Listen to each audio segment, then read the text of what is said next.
සාදරයෙන් පිළිගන්නවා හැමෝම Education 2020 YouTube channel එකත් එක්ක අපි අද පාඩමෙන් සාකච්ඡා කරන්න බලාපොරොත්තු වෙන්නේ මේ ECG එකක් කියවීමේදී අපි විසින් දැනගත යුතු මූලික කරුණු සම්බන්ධව තමයි මම මේ වීඩියෝ එක ඉදිරිපත් කරන්නේ.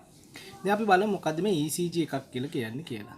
දැන් මම කලිනුත් විස්තර කරලා තියෙනවා ECG. ECG කියන එකේ තේරුම තමයි ඉලෙක්ට්‍රෝ කාඩියෝග්‍රැෆි කියන තේරුම තමයි තියෙන්නේ.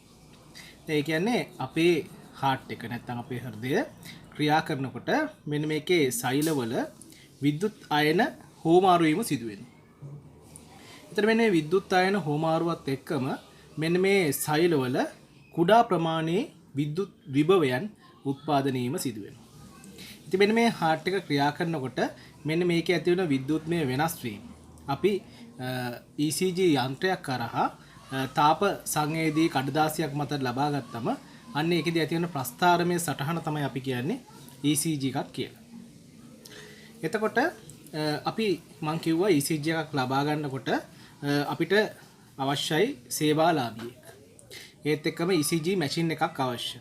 ඒත් එක්කම මේ ECG යන්ත්‍රය ඒත් එක්කම මෙන්න මේ සේවාලාභියා එකිනෙක සම්බන්ධ කරන්න අපිට ඉලෙක්ට්‍රෝඩ අවශ්‍ය වෙනවා.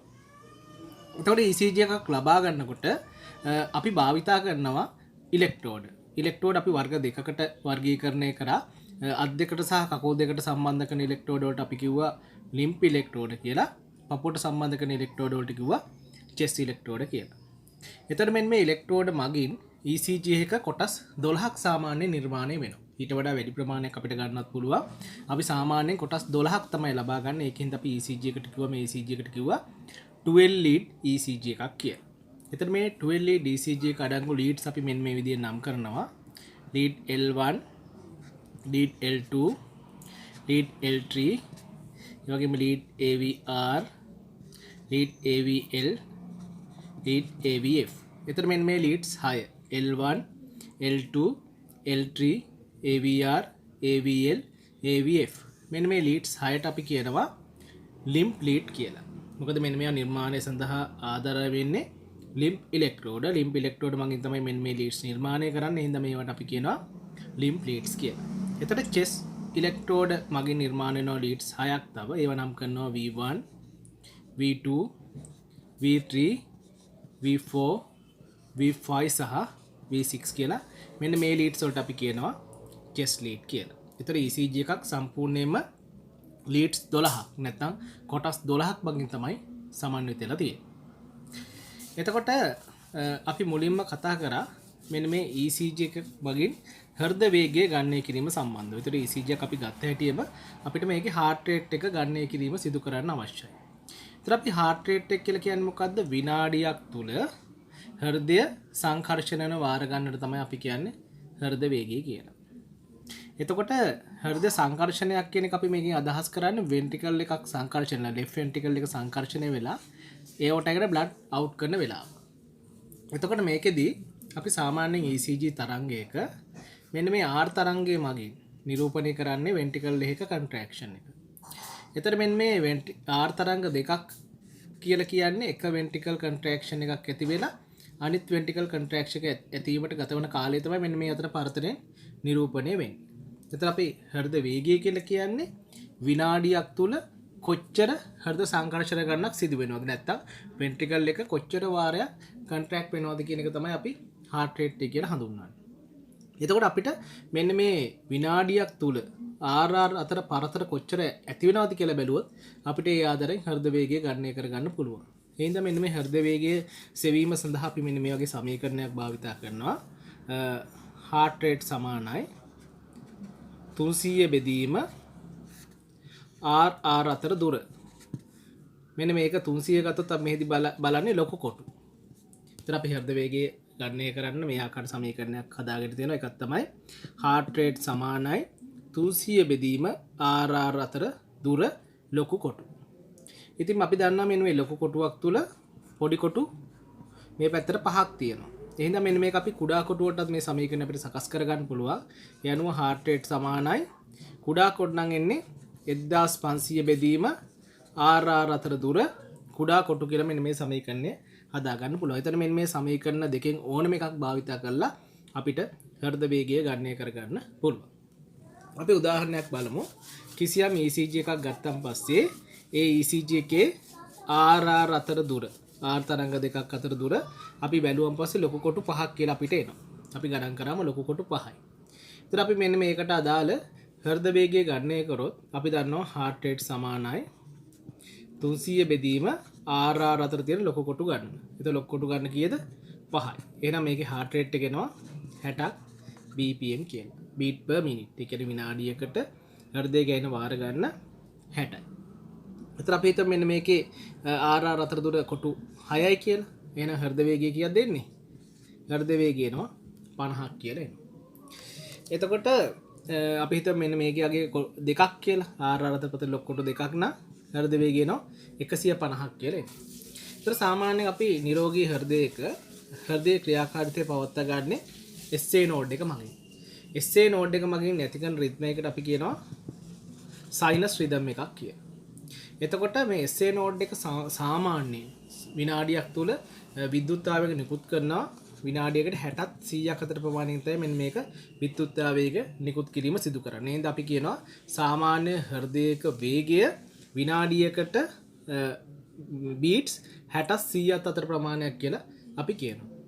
එතකොට නෝමල් සයිනස් රිද්ම් එකක අගය ගත්තොත් විනාඩියකට බීට්ස් 60ත් 100ත් අතර ප්‍රමාණයක් තමයි තියෙන්නේ. ඒතර කිසියම් ECG එක හෘද වේගය ගණනය කරන් පස්සේ ඒකේ අගය 60කට වඩා අඩු වෙනවා නම් අපි ඒකට කියනවා සයිනස් බ්‍රැඩිකාඩියා කියලා. ඒතර මේකේ විද්‍යුත් ආවේග උත්පාදනය කරන SA නෝඩ් එකෙන් නම් එතකොට විනාඩියකට අපි හෘද වේගය ගණනය කරන් පස්සේ එන අගය 60කට වඩා අඩුයි නම් අපි ඒකට කියනවා සයිනස් බ්‍රැඩිකාඩියා කියලා. එතකොට අපි හෘද වේගය ගණනය කරන් පස්සේ 100කට වඩා වැඩි නම් අපි ඒකට කියනවා සයිනස් ටැකිකාඩියා කියලා. එතකොට සයිනස් බ්‍රැඩිකාඩියා කියලා කියන්නේ හෘද වේගය 60කට වඩා අඩු නම් අපි ඒකට කියනවා සයිනස් බ්‍රැඩිකාඩියා කියලා. හෘද වේගය 100කට වඩා වැඩි නම් අපි ඒකට කියනවා සයිනස් ටැකිකාඩියා කියලා. ඉතින් අපි ECG එකක් කියවන්න යනකොට අපි දැනගෙන ඉන්න තව කාරණාවක් තමයි මෙන්න මේ පොසිටිව් සහ නෙගටිව් R වේව් කියන්නේ මොනවද කියන එක දැනගෙන ඉන්න ඕන. දැන් පොසිටිව් R වේව් එකක් කියලා කියන්නේ කිසියම් R තරංගයක උස S තරංගයේ ගැඹුරත් එක්ක බැලුවම පස්සේ කිසියම් R තරංගයක උස අපි x කියලා සලකමු. S තරංගයේ ගැඹුර අපි y කියලා සලකමු. ඉතින් කිසියම් ECG එකක R තරංගයේ උස S තරංගයේ ගැඹුරට වඩා වැඩි නම් x වැඩි නම් y කියලා ආවොත් අපි ඒකට කියන්නේ පොසිටිව් R වේව් එකක් කියලා. කිසියම් ECG එකක R තරංගයේ උස S තරංගයේ ගැඹුරට වඩා වැඩි නම් අපි ඒකට කියනවා පොසිටිව් R වේව් එකක් කියලා. ඉතින් ඒ විදිහටම කිසියම් ECG එකක R තරංගයේ උසට වඩා S තරංගයේ ගැඹුර වැඩි නම් මේක උස S නම් මේකේ ගැඹුර y නම් මෙන්න මේ y කියන එක වැඩි නම් x ට වඩා ඒ වගේ R තරංගයක් අපි කියනවා නෙගටිව් R වේව් එකක් කියලා. ඉතින් අපි ECG එකක් ගැන බලනකොට අපි දැනගෙන ඉන්න ඕන කරුණු ECG එකක් කියවන්න කලින් අපි පැහැදිලි අවබෝධයක් තියෙන්න ඕන හෘදයේ කොටස් සම්බන්ධව, හෘදයේ සරණායන පද්ධතිය සම්බන්ධව සහ හෘදයේ ව්‍යුහය සම්බන්ධව. ඉතින් අපි හෘදයේ ව්‍යුහය ගත්තොත් සාමාන්‍යයෙන් හෘදයේ කුටීර 4කින් තමයි සමන්විතලා තියෙන්නේ. ඒතර සාමාන්‍යයෙන් heart එක තියෙන්නේ වම් පැත්තෙන්. ඉතින් කලාතුරකින් මේක දකුණු පැත්තෙන් තියෙන පුළුවන් ඒ වගේ තත්ත්වයක් આવත අපි ඒකට කියන්නේ ඩෙක්ස්ට්‍රෝකාඩියා කියලා. ඒතකොට ඩෙක්ස්ට්‍රෝකාඩියා තත්ත්වයේ සාමාන්‍යයෙන් අපි ECG එක ලීඩ් V1 වල ඉඳන් ලීඩ් V6 දක්වා යනකොට R තරංගයේ උස ක්‍රමක්‍රමයෙන් වැඩි වෙන්න ඕන. නමුත් මේ ඩෙක්ස්ට්‍රෝකාඩියා තත්ත්වයේදී මේ V1 වල තමයි උපරිම උසක් තියෙන R තරංගයක් දකින්න පුළුවන් වෙන්නේ. ඒ කියන්නේ සාමාන්‍ය ECG එක V1 ඉඳන් V6 දක්වා යනකොට R තරංගයේ උස ක්‍රමක්‍රමයෙන් වැඩි වෙන්න ඕන. නමුත් ඩෙක්ස්ට්‍රෝකාඩියා තත්ත්වයක් තිබ්බොත් වැඩිම උසින් නැතු R තරංග තියෙන V1 වල. මොකද දකුණු පැත්තට බලවත් තමයි හෘදයේ තියෙන්නේ. ඒතර මේ V6 දක්වා යනකොට ක්‍රමයෙන් උඩ උස අඩු වෙනවා. ඒතර අපිට ඒක ඩෙක්ස්ට්‍රෝකාඩියා තත්ත්වයක් කියලා අපිට අනුමාන කරගන්න පුළුවන් ECG එක බලලා. එතකොට heart එකේ කොටස් ගත්තොත් මේ පැත්තේ තියෙන්නේ උඩින් තියෙන ඒවාට අපි කියන්නේ කර්ණිකා නැත්නම් atrium කියලා. පහළින් තියෙන ඒවාට කියනවා ventricles කියලා. ඒතර මේකට අපි කියන්නේ right atrium එක අපි සංකේතවත් කරන්නේ RA කියලා. මේ තියෙන left atrium එක සංකේතවත් කරනවා LA කියලා. මේ තියෙන්නේ right ventricle එක අපි සංකේතවත් කරනවා RV කියලා. මේ තියෙන්නේ left ventricle එක මේක සංකේතවත් කරනවා LV කියලා. එතන මේ atrium දෙක අතර තියෙන බිත්තියට අපි කියනවා intra atrial septum කියලා. එතන ventricles දෙක අතර තියෙන බිත්තියට අපි කියනවා interventricular septum කියලා. එතන මෙන්න මේ තියෙන්නේ right atrium wall එක. මේ තියෙන්නේ left atrium wall එක. එතන මේ right atrium wall එක විශාල වුණත් අපි ඒකට බිත්තිය විශාල වීමක් අපි කියනවා right atrial enlargement එකක් කියලා. left atrium එකේ wall එකේ විශාල වීමක් අපි කියනවා left atrial enlargement වීමක් කියලා. එතන මේ තියෙන right ventricle එක. එතකොට right ventricle එකට වඩා left ventricle එකේ බිත්තිය ඝනකමින් වැඩි. එතකොට මේ right ventricle එකේ wall එක විශාල වුණත් අපි ඒකට කියන්නේ right ventricular hypertrophy කියන වචන තමයි භාවිතා කරන්නේ. මේ තියෙන left ventricle wall එක left ventricle wall එක enlarge වුණොත් එකට අපි භාවිතා කරන්නේ LVH left ventricular hypertrophy කියන වචනේ. එතන මේ right atrium එකට විවෘත වෙන වාහිනී දෙකක් තියෙනවා. ඉහළින් එනවා superior vena cava එක, පහළින් එනවා inferior vena cava එක. එතකොට left atrium එකට ශිරා හතරක් විවෘත වෙනවා. ඒවට අපි කියනවා pulmonary veins හතරක් විවෘත වෙනවා කියලා අපි කියනවා. එතන අපි heart එක ගැන කතා කරොත් මේ heart එකේ right atrium එකත් right ventricle එකත් වෙන මෙතන අතර තියෙනවා tricuspid valve එක. ඒ වගේම left atrium එකයි left ventricle එක අතර තියෙනවා bicuspid valve එක නැත්තම් mitral valve එක. එතන මෙන්න මේ right ventricle එකෙන් පටන් ගන්න විශාල වාහිනියක් තියෙන එකට අපි කියනවා pulmonary artery කියලා. ඒ වගේම left ventricle එකෙන් පටන් ගන්න වාහිනියක් තියෙන එකට කියනවා aorta කියලා. ඔය තමයි heart එකේ තියෙන මූලික කොටස්. ඒත් එක අපි දැනගෙන ඉන්න ඕන මෙන්න මේ heart එක ආශ්‍රිතව තියෙන conductive system එක. කියන්නේ conductive system එක කියලා කියන්නේ heart එකේ විද්‍යුත් ආවේග පරිවහනය කිරීම සඳහා ඒත් එක්කම විද්‍යුත් ආවේග නිපදවීම සඳහා පිහිටලා තියෙන පද්ධතිය තමයි අපි conductive system නැත්නම් සාමාන්‍ය පද්ධතිය කියලා කියන්නේ. ඒතර අපේ heart එකේ තියෙන සුවිශේෂී ලක්ෂණය තමයි මේකට ස්නායු පද්ධතියේ බලපෑමක් නැතුව විද්‍යුත් ආවේග ජනනය කිරීමේ හැකියාවක් තියෙනවා. අන්න ඒ වගේ හැකියාවක් තියෙන සෛල කාණ්ඩයකට අපි කියනවා pacemaker cell එකක් කියලා. එතකොට මේ heart එකේ බිත්තිය පුරාම මෙන්න මේ වගේ සෛල කාණ්ඩ අපිට දැක ගන්න පුළුවන්. එතකොට atrium එක ආශ්‍රිතව තියෙනවා. ඒත් එකම ventricle එකේ තියෙනවා. ඒත් මේ junctional කලාපේ තියෙන මේ ඕනම තැනක මෙන්න මේ ස්වාධීන විද්‍යුත් ආවේග ජනනය කරන්න පුළුවන් සෛල කාණ්ඩ පිහිටලා තියෙන්න පුළුවන්. ඉතින් අපි දන්න සෛල කාණ්ඩයක් තියෙනවා. ඒක තමයි මෙන්න මේ right atrium බිත්තිය මත පිහිටලා තියෙන මේ superior vena cava එක විවෘත ස්ථානට ආසන්නයේ ප්‍රතින සෛල ගුණුව. අපි ඒකට කියන්නේ විශේෂ නම තමයි SA node කියන නමින් තමයි හඳුන්වන්නේ. sinoatrial node කියන නමින් තමයි හඳුන්වන්නේ. ඒ තමයි තවත් සෛල ගුණුවක් තියෙනවා. මෙන්න මෙතන ඒ කියන්නේ tricuspid valve එකට ආසන්නව interatrial septum එක මත පිහිටලා තියෙන සෛල ගුණයක්. ඒකට අපි කියනවා AV node එක කියලා, interventricular node කියලා. ඉතින් ඒකටත් ස්වාධීනව විද්‍යුත් ආවේග නිපදීමේ හැකියාවක් තියෙනවා. ඒතෙම සාමාන්‍ය පද්ධතියේ සෑම කොටසකම වගේ යාලට ස්වයන් සිද්ධ විද්‍යුත් ආවේග ජනනය කිරීමේ හැකියාව තියෙනවා. ඉතින් අපි දැනගෙන ඉන්න ඕන මෙන්න මේ හෘදය ආශ්‍රිතව තියෙන සාමාන්‍ය පද්ධතිය සමන්විතව තියෙන මූලික කොටස් මොනවද කියන එක ගැන අපිට අවබෝධයක් තියෙන්න ඕන. ඒතර මෙන්න මෙතන උඩි කියන්නේ අපි දන්නවා ප්‍රධානම කොටස තමයි මේකේ තියෙන SA node එක. අපි ඒකට කියනවා sinoatrial node කියලා.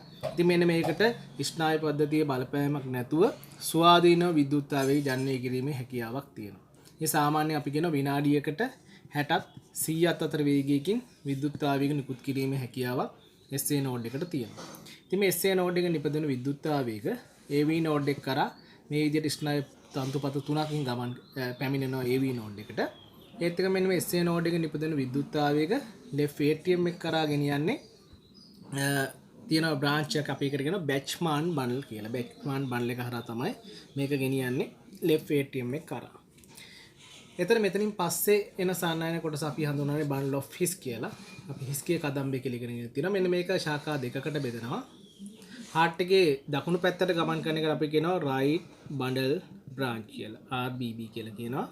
left පැත්තට ගමන් කරන එකට කියනවා LBB නැත්නම් left bundle branch කියලා. එතකොට මෙන්න මේ right bundle branch එක සමාන right ventricular wall එක හරහා ගමන් කරන්නේ. left bundle branch එක left ventricle wall එකට තමයි ගමන් කරන්නේ. ඒතකොට left ventricle එක මං කියවා wall එක ඉතාමත්ම ඝනකම්. එහෙනම් මෙන්න මේ left bundle branch එක ශාඛා දෙකකට බෙදලා තමයි මෙන්න මේ left ventricle එකට මේ ස්නායු මේ විද්‍යුත් ආවේග ගමන් කරන්නේ. ඉතින් මේක ශාඛා දෙකකට බෙදෙන එකකට අපි කියනවා left anterior fascicle කියලා. අනිත් එකට කියනවා left posterior fascicle කියලා. එතකොට මෙන්න මේ right bundle branch එක මෙතනින් block වුණත් අපි ඒකට කියනවා right bundle branch block කියලා. BB කියන වචنين හඳුන්වන්නේ. ඒත් එකම left bundle branch එක block වුණත් කියනවා left bundle branch block කියලා කියනවා. ඒත් එක මෙන්න මේ ෆැසිකල් බ්ලොක් වුණත් අපි ඒවට කියන්නේ පැසිකියුලර් බ්ලොක් කියන නමින් තමයි පැසිකල් බ්ලොක් වුණොත් අපි හඳුන්වන්නේ. ඊට පස්සේ අපි දැනගන්න ඕන තවත් වැදගත් කාරණා තමයි හෘද බිත්තියට රුධිරය සැපීම සම්බන්ධව. එතන මේ හෘදය රුධිරයෙන් පිරලා තිබ්බට ඒ රුධිරයෙන් ඉතාමත්ම ස්වල්ප ප්‍රමාණයක් විතරයි හાર્ට් එකට ප්‍රයෝජනට ගන්න පුළුවන් වෙලා තියෙන්නේ. ඒ හින්දා හෘදයට බිත්තිය රුධිරය සැපයන්න විශේෂයෙන් සකස් වුණු කිරීටක දමනි පද්ධතිය නැත්නම් කොනරි ආර්ටරි සිස්ටම් එක පිරලා තියෙනවා. ඉතින් මෙන්න මේකේ කොනරි ආර්ටරි ප්‍රධාන දෙකක් තියෙනවා. එකක් අපි කිව්වා මතක ඇති RCA. RCA කියන්නේ right coronary artery කියලා කියනවා. අනිත් එක තමයි LCA නැත්නම් LMCA left main coronary artery or left coronary artery කියලා කියන්න පුළුවන්. එතකොට මෙන්න මේ right coronary artery එක නැවතත් තවදුරටත් ශාඛාවලට බෙදී යාමක් සිදු වෙන්නේ නැහැ.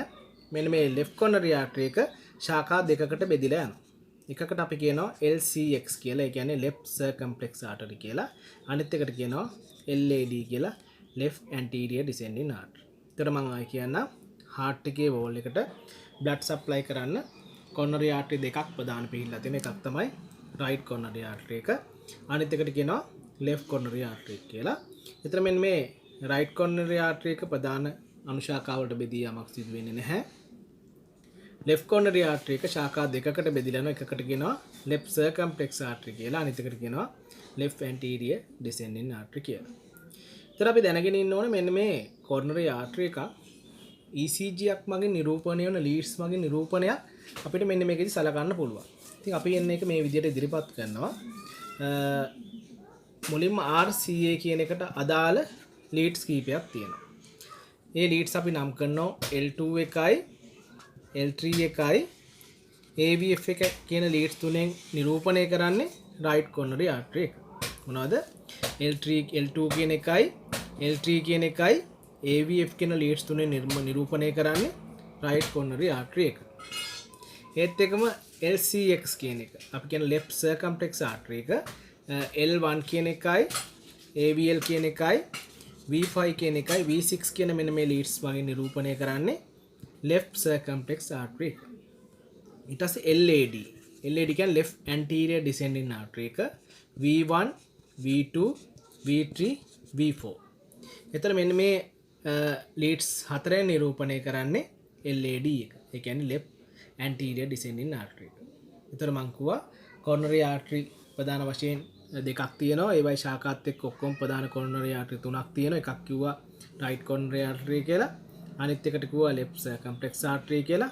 ඊළඟට කිව්වා left anterior descending artery කියලා. එතකොට මම අර කිව්වා ECG leads තියෙනවා කියලා 12ක්. අනේ ECG leads වලින් AVR හැරුණම අනිකුත් leads වලින් මෙන්න මේ coronary artery වලට නිරූපණයන් ලබා දෙනවා.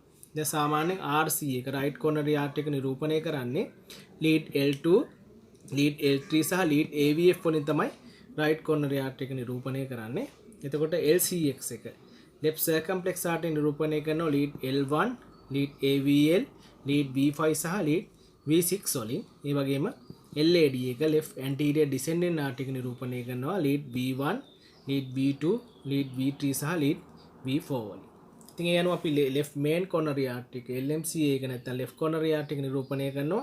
මෙන්න මේ දෙකේ එකතුවෙන් කියන්නේ L1 එකයි AVL එකයි V1, V2, V3, V4, V5, V6 අන්න ඒ ටික නිරූපණය කරනවා left coronary artery එක. ඒ කියන්නේ මොනවද? L1 එකයි AVL එකයි V1 ඉඳන් V6 දක්වා මෙන්න මේ සියලුම leads වලින් නිරූපණය කරන්නේ left main coronary artery එක. දැන් අපි බලමු ECG එකක මූලික තරංග සහ ඒකේ අඩංගු කොටස් මොනවද කියන කරුණු සම්බන්ධයෙන්. අපි ECG එකක් ගත්තොත් මෙන්න මේ ආකාරයේ සැකස්මක් තමයි තියෙන්නේ.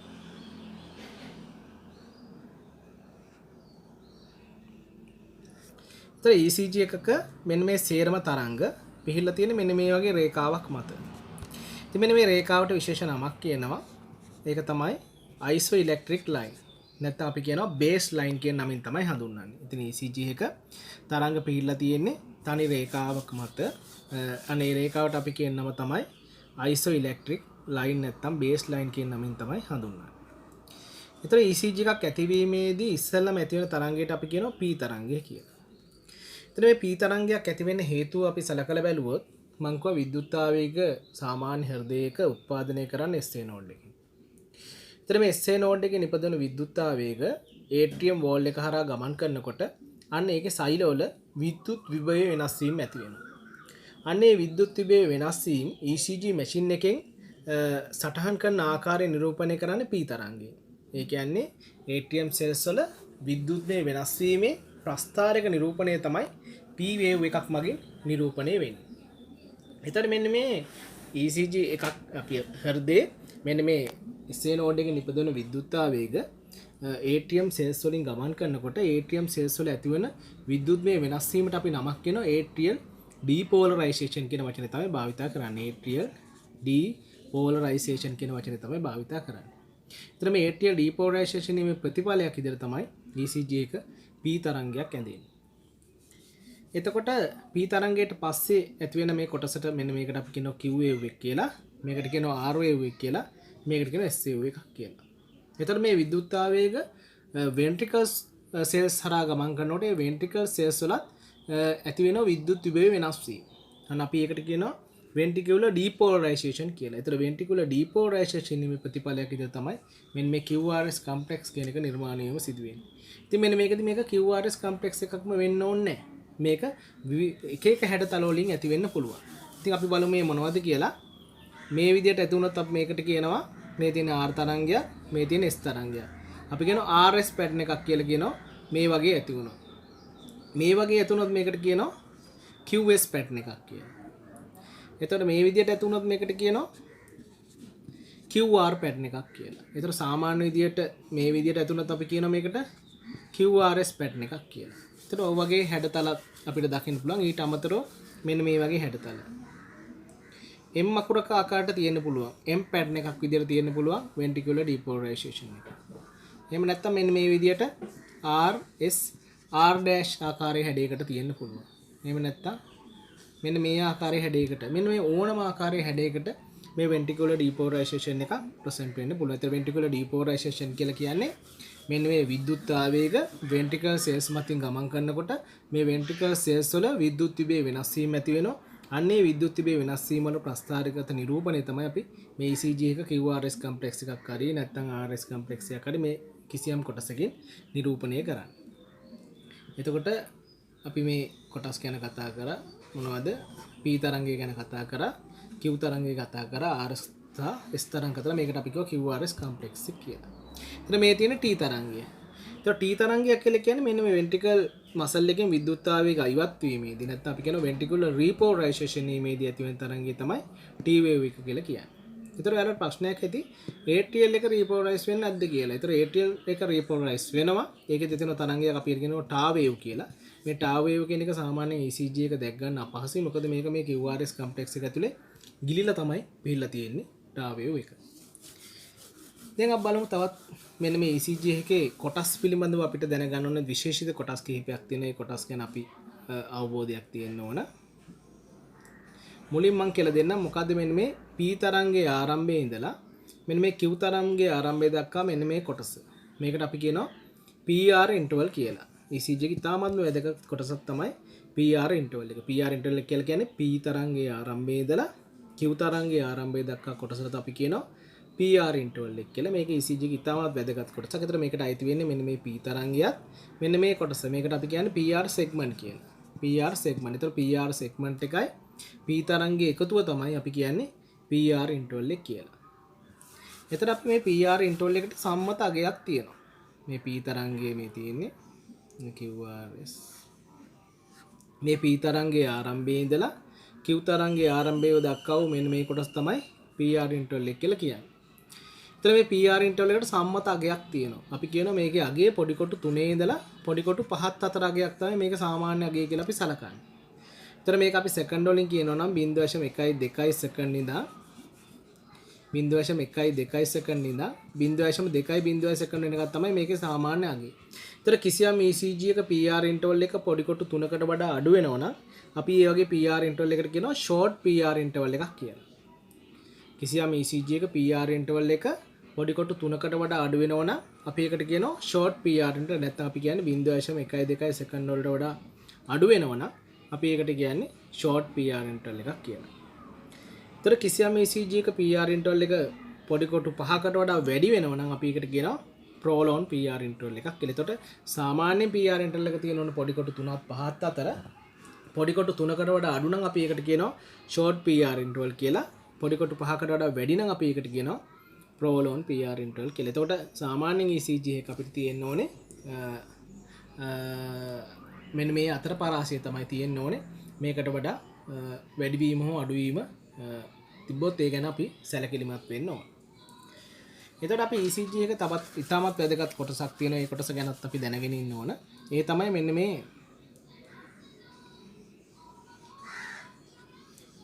මේක. මේ තියෙන P තරංගය, මේ තියෙන Q තරංගය, මේ තියෙන R තරංගය, මේ තියෙන S තරංගය, මේ තියෙන T තරංගය. ඒතර ECG එක S තරංගයේ අවසානයේ ඉඳලා T තරංගයේ ආරම්භය දක්වා තියෙන මෙන්න මේ කොටස. මෙන්න මේ කොටස ගැනත් අපි දැනගෙන ඉන්න ඕනේ. මේ කොටසට අපි කියනවා ST segment කියලා.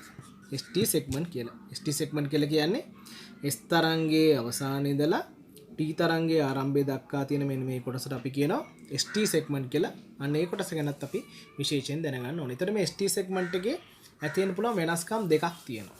මේ දෙකත් අපි දැනගෙන තියෙන්න ඕනේ. ඒතර සාමාන්‍යයෙන් ECG එක ST segment එක තියෙන මේ baseline එක මත. මෙන්න මේ baseline එක මත තමයි ST segment එක තියෙන්නේ. ඒතර කිසියම් ECG එකක මෙන්න මේ ST segment එක මෙන්න මේ විදියට හිතන්න මෙන්න මේ විදියට ගමන් කරලා තියෙනවා. මොකද එලා තියෙන ST segment එක baseline එකෙන් පහළට ගමන් කරලා තියෙනවා.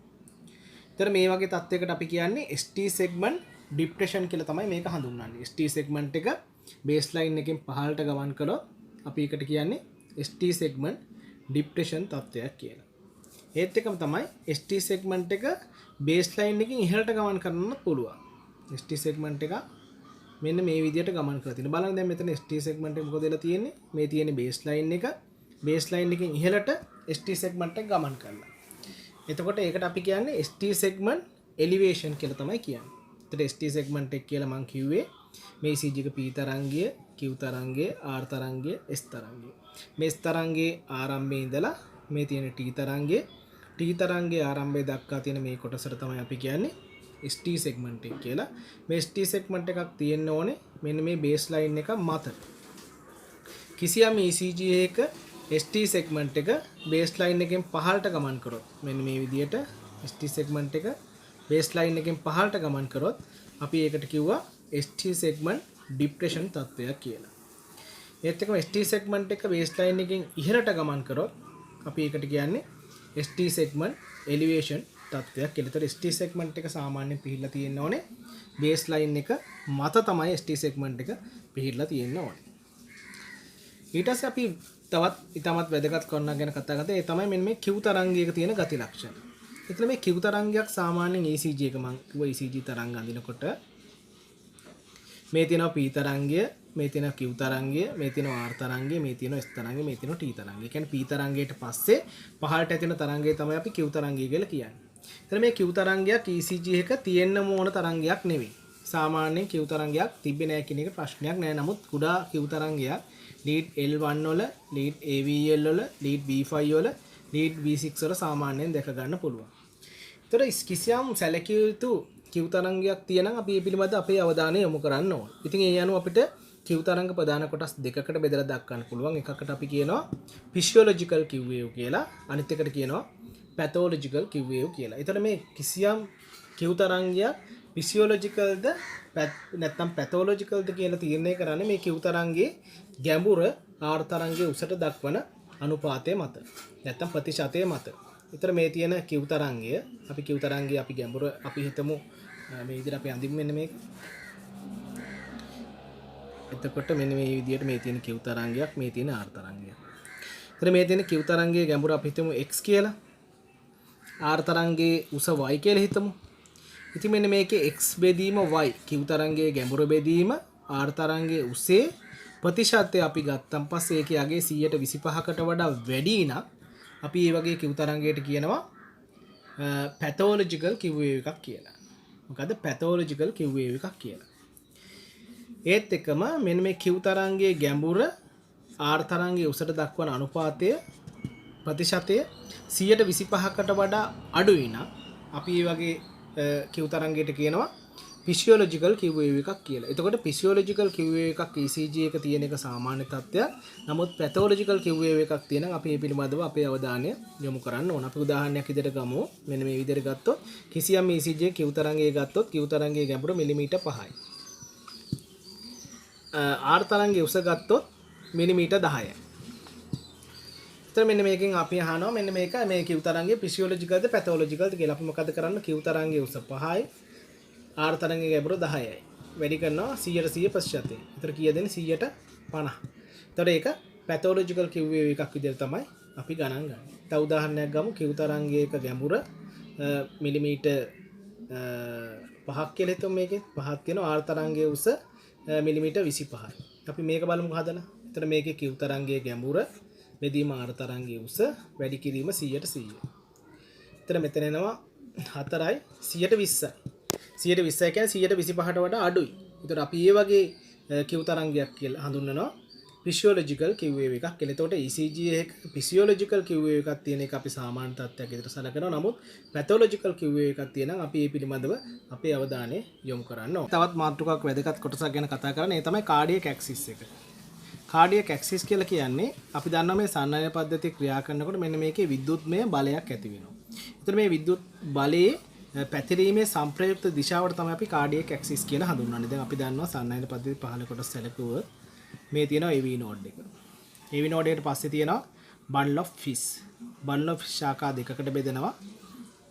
මේ විදිහට left bundle branch එකයි right bundle branch. ඒතර මේකේ තියෙනවා left anterior vesicle එකයි left posterior vesicle එකයි තියෙනවා. ඒතර සංප්‍රයුක්ත විද්‍යුත් තිබේ යෙදিলা තියෙන්නේ මෙන්න මේ විදිහට left ventricle එක දිශාවට. මෙන්න මේ දිශාවට තමයි අපි කියන්නේ කාඩියක ඇක්සිස් එක කියලා. ඒතර මම ඔයාලට සරලව කියන්න මේ කාඩියක ඇක්සිස් එක හොයාගන්න ක්‍රමය කොහොමද කියලා. ඉතින් මෙන්න මේ සඳහා මම ඔයාලට එක ක්‍රමයක් දෙනවා lead L1, lead L2 සහ lead L3 කියන lead තුන භාවිතා කරලා කාඩියක ඇක්සිස් එක හොයන ආකාරය පිළිබඳ සරල අවබෝධයක් මම ඔයාලට ලබා දෙන්න මුලින්ම.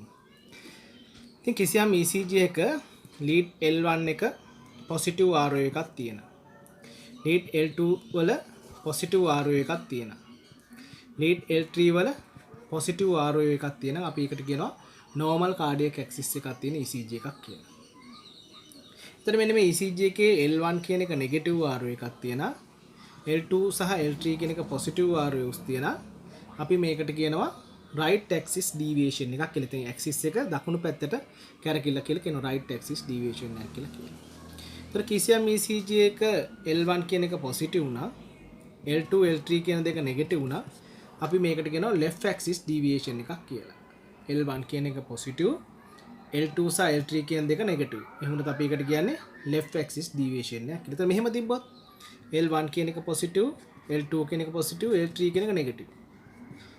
L1 positive, L2 positive, L3 negative. ඒතර මේක මොකද්ද කියන්නේ? මේක normal axis එකක් විදිහට තමයි අපි සලකන්නේ. ඒතකොට cardiac axis එක අපි ECG එක අන්න ඒ විදිහට තමයි අපි සොයාගන්නේ. අපි ECG සටහනක් බැලුවොත් මේ ECG සටහන දිහා බලන්න මෙන්න මේකේ මම ඔයාලෙන් අහන මුලින්ම heart rate එක කීයද කියලා. මේ ECG සටහනේ heart rate එක ගත්තොත් මෙතන තියෙනවා කොටු 1යි 2යි 3යි 4යි. ඒතර heart rate එක වන සමීකරණයක් මම කියලා දුන්නා මොනවද? ලොකු කොටු උනා 300 බෙදීම ලොකු කොටු ගන්න. ලොකු කොටු කීයද? 4යි. එහෙනම් heart rate එක කීයද? 75යි BPM. ඒ කියන්නේ විනාඩියකට heart එක ගහන වාර ගන්න 75යි. එතන බලන්න මෙන්න මේ ECG එක දිහා මෙන්න මේකේ බලන්න හොඳට L1 අපි ඇක්සිස් එක හොයාගන්න බලමු. ඇක්සිස් එකේ දිහා බැලුවොත් අපි බලනවා L1 කියන ලීඩ් එක දිහා බලනවා, L2 කියන ලීඩ් එක දිහා බලනවා, L3 කියන ලීඩ් එක දිහා බලනවා. එතන මේ තියෙන R තරංගය, මේ තියෙන S තරංගය. මෙතන මේ තියෙන R තරංගය, මේ තියෙන S තරංගය. මේ තියෙන R තරංගය, මේක තියෙන S තරංගය. එතකොට L1 කියන ලීඩ් එක බැලුවොත් L1 වල තියෙන පොසිටිව් RO එක. L2 කියන එකේ තියෙන්නේ නෙගටිව් RO එක. L3 කියන එකේ තියෙන්නේ නෙගටිව් RO එක. ඒතකොට කිසියම් ECG එක L1 වල පොසිටිව් RO එකක් තියලා L2 වල නෙගටිව් RO එකක් තියලා L3 වල නෙගටිව් RO එකක් තිබ්බත් අපි ඒකට කියන්නේ left axis deviation එක කියලා. එතන මේ ECG එකේ අපි නිරූපණය වෙනවා left axis deviation තත්ත්වය. එතකොට මෙන්න මේ මෙන්න මේකේ heart rate එක කීයද කියලා කියන්න බලන්න. මේකේ heart rate එක ගත්තොත් 1 2 3 4. ඒකෙත් heart rate එක 75ක් තමයි අපිට ලැබෙන්නේ. එතකොට මෙන්න මේ ECG එක. මේකේ heart rate එක ගන්න. heart rate එක උන සමීකරණ තමයි 300 බෙදන්න ඕන log කොටු ගානේ. මේක log කොටු කීයද? 1 2.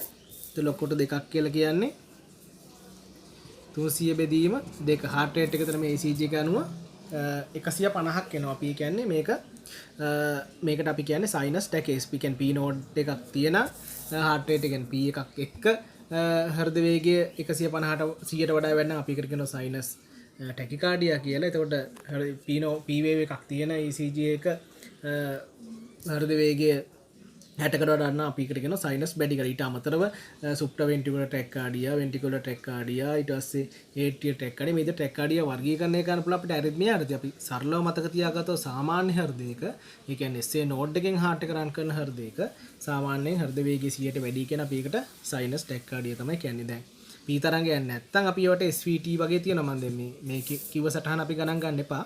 ඉතින් අපි සාමාන්‍යයෙන් මෙන්න මේකේ P තරංගයක් තියෙනවා කියලා උපකල්පනය කරලා මෙන්න මේ විදිහට ECG එකක් આવොත් එකෙන් කියන්නේ sinus tachycardia හෝ sinus bradycardia 60 වඩා වුණොත් ඒ විදිහට තමයි අපි ඒක ගන්නේ කරන්නේ. එතන අපි ECG කියනකොට මම මුලින්ම අපි බලන තරංගයක් තමයි P තරංගය. එතන මම කිව්වා මේ P තරංගයට තියෙන්න ඕන ගති ලක්ෂණ කීපයක් තියෙනවා කියලා. ඒ ඔයාලට මතක ඇති. එතන මේ P තරංගයට තියෙන්න ඕන සම්මත උසක් තියෙනවා, සම්මත පළලක් තියෙනවා. එතන P තරංගයක උස පොඩි කොටු 2.5කට වඩා වැඩි වෙන්න බෑ. P තරංගයක පළල පොඩි කොටු 2.5කට වඩා වැඩි වෙන්න බෑ. එතන කිසියම් ECG එක P තරංගයක උස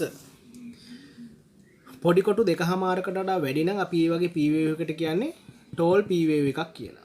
කිසියම් ECG එක P තරංගයක උස පොඩි කොටු 2.5කට වඩා වැඩි නම් අපි මේ වගේ T තරංගයකට කියනවා tall P wave එකක් කියලා කියනවා. එතන P තරංගයේ ඒ හැඩේ වෙනස් වීමට අපි නමක් කියනවා P pulmonale කියලා. එතන මොකද්ද? ECG එක P තරංගයක උස උපරිම තියෙන පුළුවන් පොඩි කොටු 2.5ක් විතරයි. කිසියම් ECG එක P තරංගයක උස පොඩි කොටු 2.5කට වඩා වැඩි නම් අපි මේ වගේ P තරංගයකට කියනවා tall P wave එකක් කියලා. එතන ECG එක tall P තරංගයේ මෙන්න මේ විදිහට උසේ වෙනස් වීමට අපි නමක් කියනවා P pulmonale කියලා. ඉතින් P pulmonale තත්ත්වයක් මගේ නිරූපණය වෙන්නේ right atrium එකේ enlargement වීම. ඉතින් right atrium enlargement වීමක් ECG එක හොයාගන්නේ P pulmonale මගේ නැත්නම් tall P wave එකක් ECG එක PTM මගේ. එතකොට ECG එක මං කිව්වා P තරංගයට තියෙන්න ඕන සම්මත පළලක් තියෙනවා. P තරංගයක පළල පොඩි කොටු 2.5කට වඩා වැඩි වෙන්න බෑ. එතකොට කිසියම් ECG එක P තරංගයක පළල පොඩි කොටු 2.5කට වඩා වැඩි වෙනවා නම් අපි මේ වගේ P තරංගයට කියන්නේ broad P wave එකක් කියලා. broad P wave එකක් කියලා. එතකොට P තරංගය මං කිව්වා මේජර් රවුම් එල තමයි තියෙන්නේ. ඒක වෙන විදිහට තියෙන බෑ රවුමට තමයි තියෙන්නේ. සමහරවිට ECG එක P තරංග මේ විදිහට බෙදිලා තියෙන ආකාරය දකින්න පුළුවන්. මේ වගේ P තරංගයකට අපි කියන්නේ bifid P wave එකක් කියලා. බෙදුණු P තරංගයකට කියන්නේ bifid P wave එකක් කියලා. ඉතින් P තරංගයේ පළල වැඩි වීම හෝ P තරංගයේ හැඩය වෙනස් වීමට අපි නමක් කියනවා P mitral කියලා කියනවා. එතන මේ P mitral කියන තත්ත්වයක් ඇති වෙන හේතුව තමයි left atrium එකේ enlargement වීම. එතන කරුණු දෙකක් මතක තියාගන්න. ECG එක P තරංගයකට තියෙන පුළුවන් උපරිම උස තමයි පොඩි කොටු 2.5යි. කිසියම් P තරංගයක උස පොඩි කොටු 2.5කට වඩා වැඩි නම් අපි ඒ වගේ P තරංගයකට කියනවා tall P wave එකක් කියලා.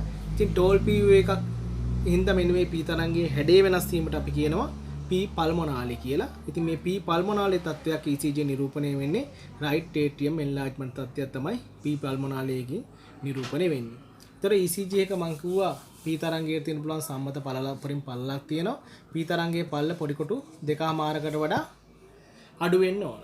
එතකොට P තරංගයක පළල පොඩි කොටු 2.5කට වඩා වැඩි වෙනවනම් අපි මේ වගේ P තරංගයකට කිව්වා broad P wave එකක් කියලා. එහෙම නැත්නම් P තරංගයේ මේ දෙකට බෙදලා තියෙනවා මේකට අපි කිව්වා bifid P wave එකක් කියලා. ඉතින් P තරංගයේ හැඩයේ සිදුවන මේ වෙනස් වීමට අපි කිව්වා P mitral කියලා. ඒතර P mitral තත්ත්වයක් අපිට දකින්න පුළුවන් left atrial enlargement තත්ත්වයකදී. ඊට පස්සේ අපි බලමු මෙන්න මේ PR interval එක සම්බන්ධව. එතන මම PR interval එක කියලා කිව්වේ කොටස් දෙකක්. ඒ කියන්නේ P තරංගය සහ PR segment එක එකතුවට තමයි PR interval එක කියලා කිව්වේ.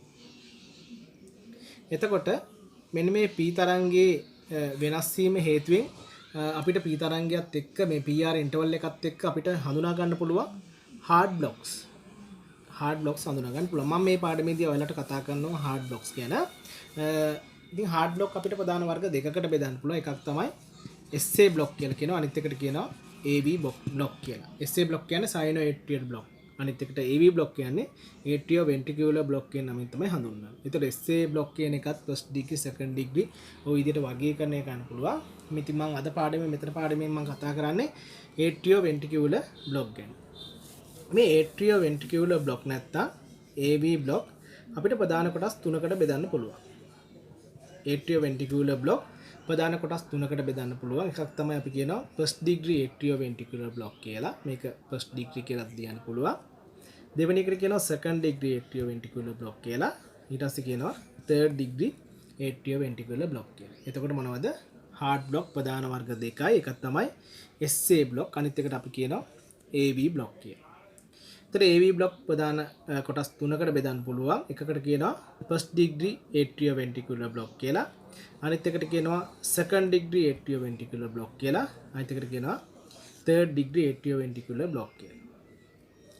එතන මේ second degree atrioventricular block එක නැවත කොටස් දෙකකට බෙදනවා. එකකට කියනවා Mobis type 1 කියලා. අනිත් එකට කියනවා Mobis type 2 කියලා. එතන AB block මොනවද? කොටස් තුන. first degree atrioventricular block, second degree atrioventricular block සහ third degree atrioventricular block කියලා කොටස් තුනයි. second degree atrioventricular block එකේ ආය කොටස් දෙකකට බෙදෙනවා. අනු කොටස් දෙකකට. එකකට අපි කියනවා Mobis type 1 කියලා. අනිත් එකට කියනවා Mobis type 2 කියලා. දැන් අපි බලමු first degree atrioventricular block තත්ත්වය ECG එකක් මගින් කොහොමද හඳුනාගන්නේ කියලා. ඉතින් මේ සඳහා තමයි ආධාර වෙන්නේ PR interval එක. ඉතින් කිසියම් ECG එකක මං කිව්වා PR interval එකට තියෙන ඕන සම්මත අගයක් තියෙනවා. ඉතින් මේ P තරංගයේ ආරම්භයේ ඉඳලා Q තරංගයේ මෙන්න මේ ආරම්භය දක්වා මේ කොටස තමයි අපි කියන්නේ PR interval එක කියලා. ඒතර PR interval එකේ සාමාන්‍ය අගය මං කිව්වා පොඩි කොටු 3 ඉඳලා පොඩි කොටු 5ක් දක්වා තමයි තියෙන්න ඕන කියලා. ඒතර පොඩි කොටු 3ක් කියලා කියන්නේ සෙකන්ඩ් වලින් කියන 0.12 සෙකන්ඩ්. පොඩි කොටු 5ක් කියලා කියන්නේ 0.2 සෙකන්ඩ්.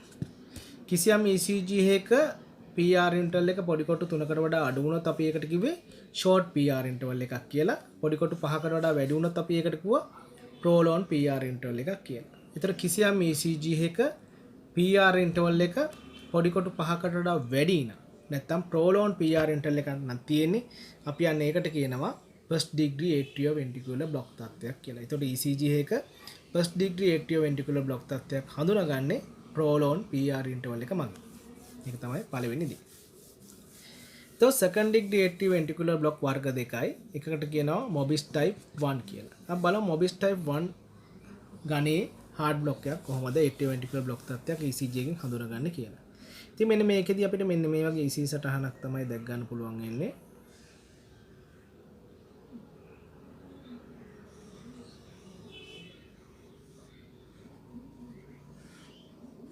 එතන මේකෙදී අපි ECG සටහන හොඳින් බැලුවොත් එන්න මේ Mobis type 2 කියන තත්ත්වයේදී PR interval එක ක්‍රමක්‍රමයෙන් වැඩි වීගෙන යන ආකාරය අපිට ECG එක දැක් ගන්න පුළුවන්. Mobis type 2 එකේදී මේ තියෙන P එක මේ Q R S T.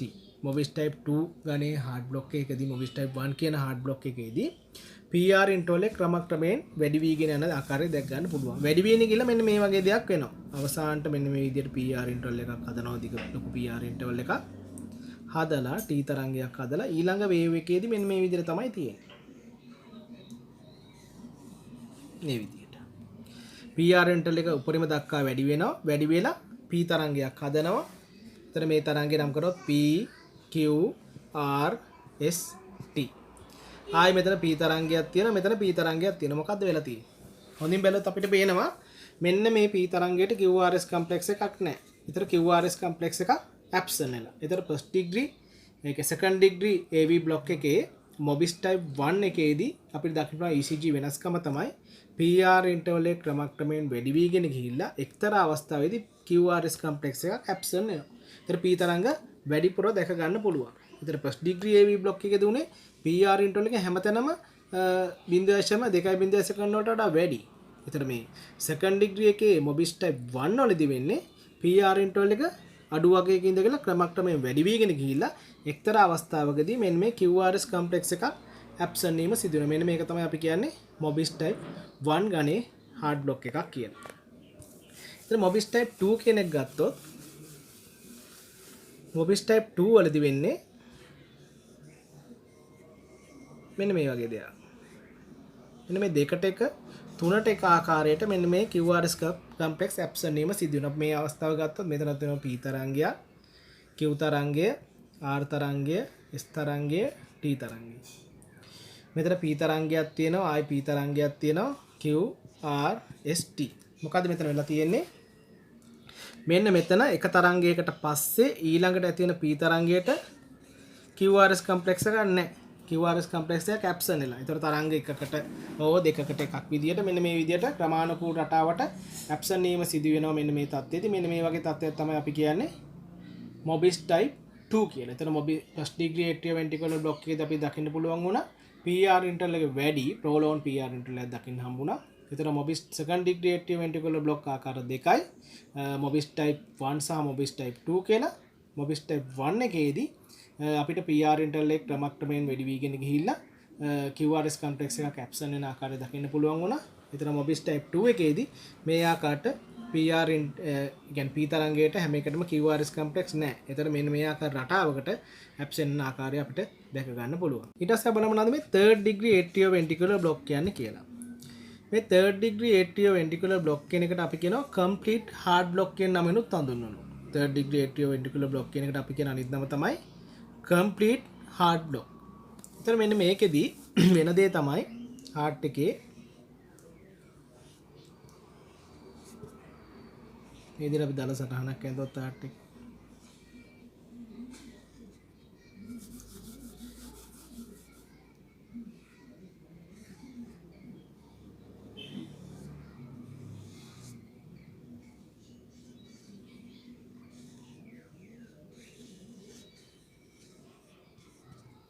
මෙන්න මේ තත්ත්වයේදී third degree atrioventricular block වලදී atrium වෙනම ක්‍රියා කරනවා, ventricle වෙනම ක්‍රියා කරනවා. මේ දෙන්න අතර relationship එකක් නැහැ.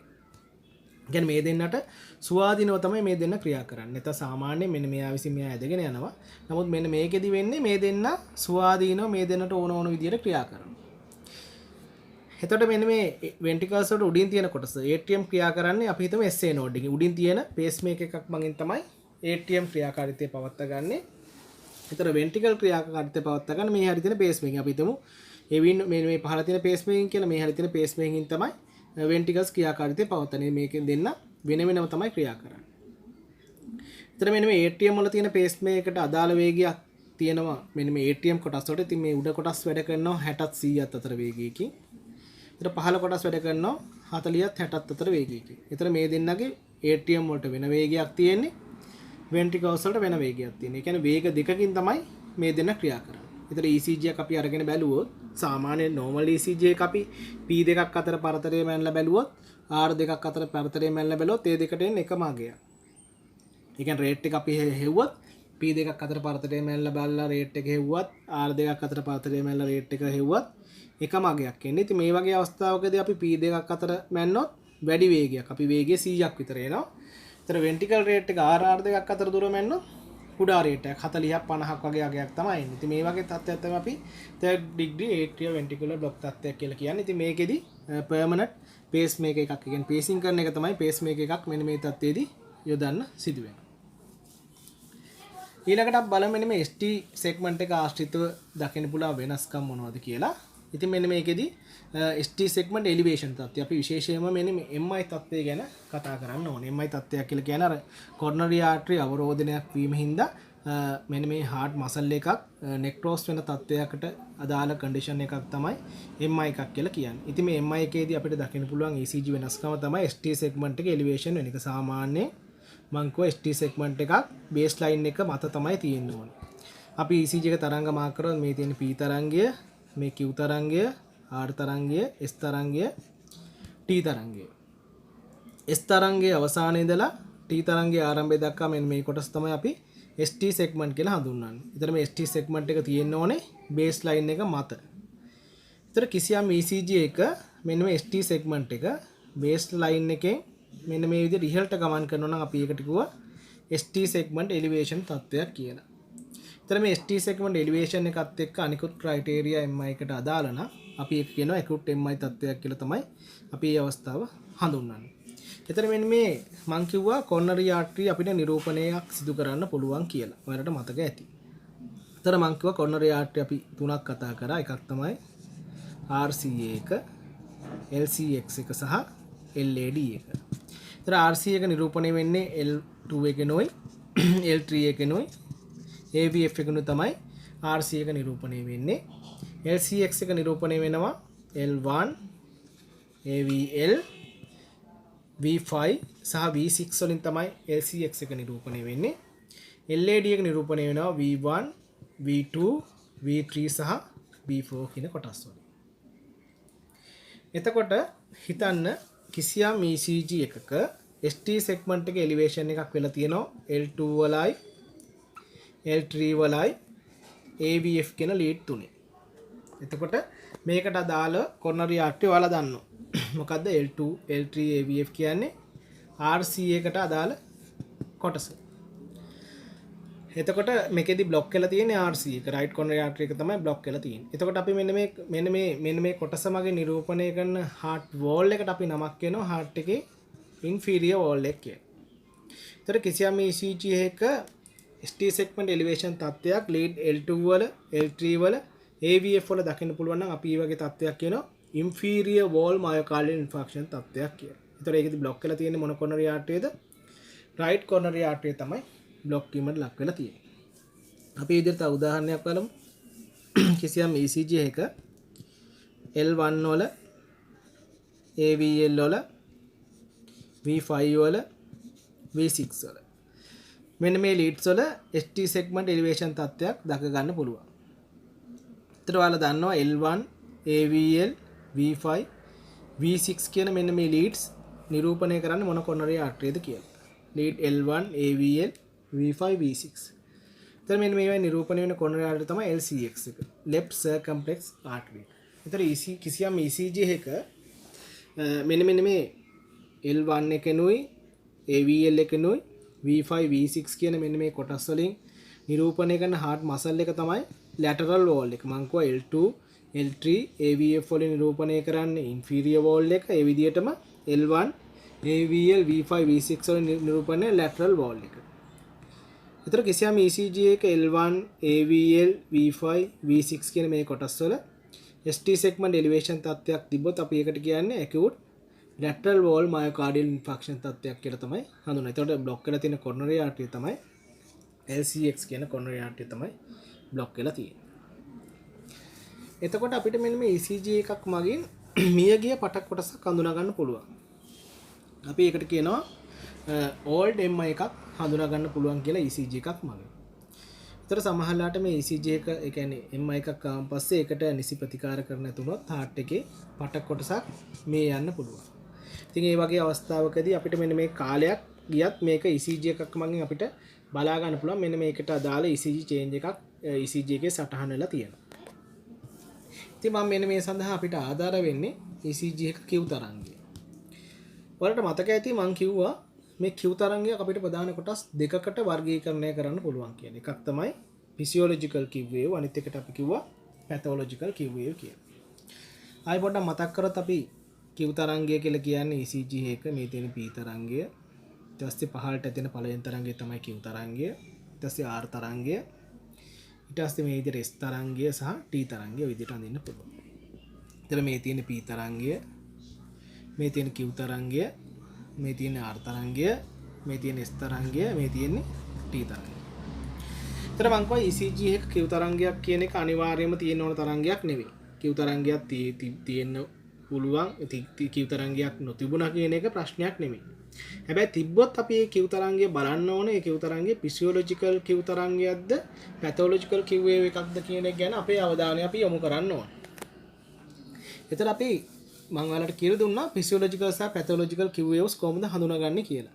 ඒතර මම කිව්වා leads L1 වල, lead AVL වල, lead V5 වල, lead V6 වල කියන්නේ lateral wall එකේ muscle mass එක වැඩි හින්දා සාමාන්‍යයෙන් පොඩි Q තරංගයක් පිහිටලා තිබීම සාමාන්‍යයි. හැබැයි ඒක ෆිසියොලොජිකල් කිව් වේව් එකක් වෙන්න ඕන. පැතොලොජිකල් කිව් වේව් එකක් වෙන්න බෑ. ෆිසියොලොජිකල් කිව් වේව් තත්ත්වයක් පිළිලා තිබීම සාමාන්‍ය තත්ත්වයක් තමයි සලකන්නේ. එතකොට අපි මේක අපි හොයාගන්නේ කිසියම් කිව් තරංගයක යඳුම් තරංගය. තන මෙන්න මේ විදිහට තියෙනවා. මෙන්න මේ තියෙන කිව් තරංගයේ ගැඹුර. මෙන්න මෙතන ඉඳන් මෙතන තියෙන ප්‍රමාණය කිව් තරංගයේ ගැඹුර. අපි හිතමු මේ කිව් තරංගයේ ගැඹුර පොඩි කොටු 5යි. පොඩි කොටු 5යි කියන්නේ 5 මිලිමීටර. මේ තියෙන R තරංගය. R තරංගයේ උස ගත්තොත් මිලිමීටර 10ක් කියලා හිතන්න මෙතන මිලිමීටර 10ක් තියෙනවා. ඒතර අපි බලන්න ඕන මෙන්න මේකෙදි මෙන්න මේ කිව් තරංගය ෆිසියොලොජිකල් කිව් තරංගයක්ද පැතොලොජිකල් කිව් වේව් එකක්ද කියලා බලන්න ඕන. ඒතර බලන්නේ කොහොමද? කිව් තරංගයේ ගැඹුර බෙදනවා R තරංගයේ උසින්. වැඩි කරනවා 100ට 100න් ප්‍රතිශතයක් ගන්න. ඒතර එනවා කිව් තරංගයේ ප්‍රතිශතයක්ගේ 100ට 50ක් කියලා. ඒතර ඔයාලට මතක ඇති මම කිව්වා ඔයාලට කිසියම් කිව් තරංගයක ගැඹුර R තරංගයේ උසට දක්වන අනුපාතය නැත්නම් ප්‍රතිශතය 125කට වඩා අඩු වෙනම් අපි මේ වගේ කිව් තරංගයකට කිව්වා ෆිසියොලොජිකල් කිව් වේව් එකක් කියලා. කිසියම් කිව් තරංගයක ගැඹුර R තරංගයේ උසට දක්වන අනුපාතය නැත්නම් ප්‍රතිශතය 125කට වඩා වැඩි නම් අපි කිව්ව ඒවට පැතොලොජිකල් කිව් වේව් එකක් කියලා. එතකොට මේ ෆිසියොලොජිකල් කිව් වේව් කියන ඒවා ECG එක තියෙන්න පුළුවන් වුණාට මේ පැතොලොජිකල් කිව් වේව් එකක් තියෙනම් අපි ඒ පිළිබඳව අවධානය යොමු කරන්න ඕන. එතන මේවයි කිව් තරංගයක් ගත්තොත් මේකේ 150ක් තියෙනවා. ඒ කියන්නේ කිව් තරංගයේ ගැඹුර R තරංගයට උසට දක්වන අනුපාතයේ ප්‍රතිශතය 150යි. එතකොට මෙන්න මේක අපි කියනවා පැතොලොජිකල් කිව් වේව් එකක් කියලා. ඉතින් මෙන්න මේකෙදිත් අර විදියම තමයි කිසියම් කොරනරි ආර්ටරිය මගින් බ්ලඩ් සප්ලයි කරන හાર્ට් වෝල් එකේ පැත්තක් තියෙනවා. දැන් අපි සාමාන්‍ය උදාහරණයක් විදිහට ගත්තොත් L2 එකනොයි L3 එකනොයි AVF එකනොයි කියන මේ ලීඩ් තුනෙන් හાર્ට් එක නිරූපණය කරන්නේ ඉන්ෆීරියර් වෝල් එක. ඒතර ඉන්ෆීරියර් වෝල් එකට බ්ලඩ් සප්ලයි කරන්න කවුද? RC එක මගින් රයිට් කොරනරි ආර්ටරියකින් තමයි බ්ලඩ් සප්ලයි කරන්නේ. එතකොට මෙන්න මේ RC එක බ්ලොක් වුණොත් ඇති වෙන MI එකට අපි කිව්වා ඉන්ෆීරියර් වෝල් මයෝකාඩියල් ඉන්ෆාක්ෂන් තත්ත්වයක් කියලා. එතකොට මෙන්න මේ ඉන්ෆීරියර් වෝල් එකේ MI එකක් ඇවිල්ලා මෙන්න මේ මසල් කොටස මිය ගියා කියලා හිතන්න. මෙන්න මේ කොටස මැරුණා. එතන මෙතන තියෙන්නේ ස්කා එක. එතන මෙන්න මේකට අපි කියනවා ඕල්ඩ් MI එකක්. කියන්නේ පරණ MI එකක් තමයි තියෙන්නේ. එතන මේක අපිට ECG එකක් මගෙන් හඳුනා ගන්න පුළුවන්. ඉතින් ECG එකක් මගෙන් හඳුනා ගන්න තියෙන ලක්ෂණය මම කිව්වා දැන් මොකද්ද? පැතොලොජිකල් කිව් වේව්ස්. ඉතින් මෙන්න මේකෙදි අපිට පැතොලොජිකල් කිව් වේව්ස් දකින්න පුළුවන් ලීඩ්ස් තුනක. එක ලීඩ් එකක් තමයි L2 කියන එක, අනිත් එක තමයි L3 කියන එක, අනිත් එක තමයි AVF කියන එක. එතන මේ ලීඩ් L2 වලයි, ලීඩ් L3 එකයි, ලීඩ් AVF වලයි මෙන්න මේ පැතොලොජිකල් කිව් වේව්ස් තියෙන මේ විදියට කියන්නේ එක ලීඩ් එක නෙවෙයි ලීඩ් තුනේම තියෙනවනේ. අපි ඒක කියනවා ඕල්ඩ් ඉන්ෆීරියර් වෝල් මයෝකාඩියල් ඉන්ෆාක්ෂන් තත්ත්වයක් කියලා. කියන්නේ ඉන්ෆීරියර් වෝල් එකේ පට කොටසක් මැරලා තියෙන්නේ. අපි ඒකට කියන්නේ ඕල්ඩ් ඉන්ෆීරියර් වෝල් මයෝකාඩියල් ඉන්ෆාක්ෂන් තත්ත්වයක් කියලා හඳුන්වනවා. ඒ කියන්නේ කලින් ඇති වෙච්ච MI එකක් ඉඳලා එතන පටක මැරීමකට ලක් වෙලා තියෙනවා. ඒතර අපි මේ විදිහට තව උදාහරණයක් ගත්තොත් මේ තියෙන්නේ හાર્ට් එකේ මසල් එකක් කියන්නේ. මේ මසල් එක නිරූපණය වෙන්නේ L1 එකයි AVL එකයි V5 එකයි V6 එකයි. ඒතර ඔයාලා දන්නවා L1 AVL V5 V6 මේකට අදාළ කොරනරි ආර්ටරිය මොකද්ද? LCX left circumflex artery තමයි මේකට අදාළ කොරනරි ආර්ටරි එක. එතකොට L1 AVL V5 V6. එතන මෙන්න මේවට බ්ලඩ් සප්ලයි කරන්න කවුද? left circumflex artery තමයි බ්ලඩ් සප්ලයි කරන්නේ. එතන මෙන්න මේ මසල් එකට මම නමක් කිව්වා. මේ L1 AVL V5 V6 කියන මසල් එකට මම නමක් කිව්වා. මොකද්ද? heart එකේ lateral wall එක. එතකොට හිතන්න මෙන්න මේ LCX එක බ්ලොක් වුණොත් ඉස්සෙල්ලා මොකද්ද වෙන්නේ? මෙන්න මේ L1 AVL V5 V6 කියන කොටස් වල ST segment elevation එකක් present වෙනවා. ඒතර අපි ඒකට කලින් කිව්වා මොකද්ද? acute lateral wall myocardial infarction එකක් කියලා. ඉතින් ඒකට නිසි ප්‍රතිකාරයක් නොලැබුණොත් මොකද වෙන්නේ? මෙන්න මේ මසල් කොටසක් මෙන්න මේ අදාළ මසල් කොටස මිය යමන් ලක් වෙන්න පුළුවන්. මේ මසල් කොටස මැරෙන්න පුළුවන්. ඒ වුණත් අපි ඒකට කියනවා ඕල්ඩ් MI එකක් කියලා. එතකොට මේ කිසියම් ECG එක L1 වල AVL වල V5 වල V6 වල අපිට පැතොලොජිකල් කිව් වේව් එකක් දකින්න පුළුවන්. අපි ඒකට කියනවා old lateral wall myocardial infarction තත්ත්වයක් කියලා. එතකොට මම ඔයාලට දැන් දෙකක් කිව්වා L2 වල L3 වල AVF වල මෙන්න මේ ලීඩ්ස් තුනේ පැතොලොජිකල් QA එකක් තිබ්බොත් අපි ඒකට කියන්නේ මොකද්ද? old inferior wall myocardial infarction තත්ත්වයක් කියලා. එතකොට ලීඩ් L1 වල AVL වල V5 වල V6 වල අපි දැක්කොත් QA එකක් පැතොලොජිකල් QA එක මෙන්න මේ ලීඩ්ස් තුනේ ලීඩ්ස් 4 තිබ්බොත් අපි ඒකට කියන්නේ මොකද්ද? old lateral wall myocardial infarction තත්ත්වය. ඒතර පරණ MI එකක් හඳුනා ගන්නත් අපිට ආධාර වෙනවා Q තරංගයක් තමයි ආධාර වෙන්නේ. ඒතකොට ඒකත් අර විදිහටම තමයි නම් කරන්න ඕනේ. අර පැහැදිලිව මතක තියාගන්න coronary arteries මොනවද කියලා. ඒ කියන්නේ right coronary artery ට අදාළ වන leads මොනවද? left circumflex artery ට අදාළ වන leads මොනවද? left anterior descending artery ට අදාළ වන leads මොනවද? එතකොට ඊට අදාළ ST segment elevation නාවොත් ඒ අදාළ පටක කොටස මගින් තමයි ඒක නම් කරන්නේ. එතන අදාළ බ්ලොක් වෙන coronary artery ත් ඒ විදිහටම තමයි අපි සලකන්නේ.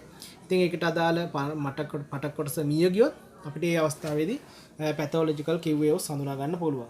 එතන පැතොලොජිකල් QA නම් මේ අදාළ ලීඩ්ස් තුනම නිරූපණය වෙන ආකාරයට ඇති වෙන්න ඕන. ඉතින් සමහරලාට මෙන්න මේ කුඩා Q තරංග අපි ඒවට කියනවා physiological QAs කියලා. ඒ වගේ physiological QAs තිබ්බොත් අපි ඒවට කියන්නේ all myocardial infarction කියලා. physiological QAs ECG එක තියෙන එක අපි සාමාන්‍ය තත්ත්වයක් විදිහට තමයි අපි සලකන්නේ. දැන් අපි ගත්තොත් L1 වල AVL වල V5 V6 කියන මේ ලීඩ්ස් වල සාමාන්‍ය physiological QAs අපිට හඳුනා ගන්න. ඒක අපි සාමාන්‍ය තත්ත්වයක් විදිහට තමයි සලකන්නේ. ඉතින් අද පළවෙනි කොටසෙන් මේ ECG කියවීම සම්බන්ධයෙන් මේ ටික වල මතක තියාගන්න. අපි ඊළඟ කොටස යටතේ මේක ඊතර කොටස් ටික කතා කරලා අපි ECG එකක් කියවන්නේ කොහොමද කියන එක ගැන අපේ අවධානය යොමු කරමු. මොකද හෙදියක් විදියට මේ ගැන අවබෝධයක් තියෙන්න ඕනේ. ඒක අපිට වැදගත් වෙනවා සායනික ක්‍රියාවලියේදී. ඒ හින්දා මේ ටික බලා ගන්න මේ පොඩි දැනුමක් මේ සම්බන්ධව ලබා ගන්න ප්‍රමාණවත් මේ තියෙන සරලව තමයි මේ කොටස් ගැන කියලා දීලා තියෙන්නේ. සංකීර්ණවනේ මේ ටික බලලා මේ ටික අවබෝධ කරගන්න. ඊට පස්සේ අපි ඊතර කොටස් ගැන ඉදිරි පාඩමකදී සාකච්ඡා කරමු.